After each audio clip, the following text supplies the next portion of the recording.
Yeah, so my name is Donna Doan Anderson. I'm a research assistant professor in the history department at the University of Nebraska-Lincoln. So doing history is for everyone, and we all, whether consciously or not, are engaged in historical processes every single day, such as remembering or recording or reflecting on our lives. And in my work, that entails searching for and writing about marginalized histories, working in communities to help preserve and archive those histories, and then developing materials out of them, whether that be lesson plans, lectures, articles, or educational resources that I can share with the public and with students. The historian's job is to find connections that I rarely feel shocked when I encounter two things that are different and then find out how they're intimately related, right? But something that I do find myself really surprised by is how vast immigration movements can be, and how sometimes when we think about immigration, it's in a very linear context, right? It's from point A to point B. But oftentimes, migration moves and there can be multiple points.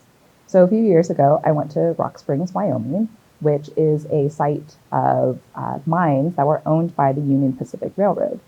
And in these mines, they hired a lot of immigrant laborers in order to work them. So for those who identified as white, that would be Irish, English, Scandinavians, and then of course, Chinese miners as well, because of how cheap that labor was.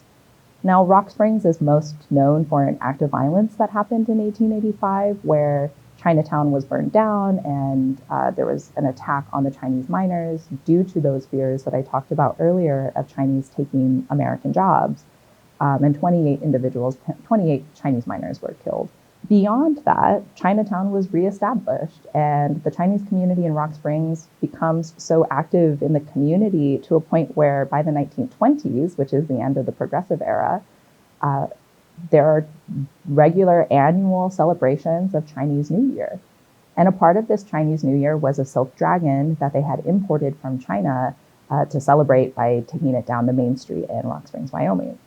Now, historians in Rock Springs now are tracing where that silk dragon came from. And so they found the business in China that produced the silk dragon, and then found an exact version, replica of that same dragon in Bendigo, Australia, which is just outside of Melbourne. So examples like this show how one business or one community or one kind of group of immigrants can be connected to vast worlds beyond our own local communities. I always knew I wanted to do history as a kid. That was the only class I really felt interested in. And, I think there were a lot of reasons for that. The sensationalization of the History Channel was one of those. I loved stories, I loved narratives, and I liked this idea of discovering things, right? Like, I thought historians were really cool in the sense that they could go to different places and they could work in different communities and travel and find things, right? And then I think when I became a young adult in high school, I was thinking about how do you translate those passions into a profession? And so that was why I chose to go into education. And so I spent the first part of my career as a high school history teacher. I taught 10th grade and 12th grade world history. And then at some point in time, I realized that the lessons that I was teaching in world history were not reflective of my experiences, or actually many of my students' experiences, because the school I was teaching at had a really high refugee immigrant population.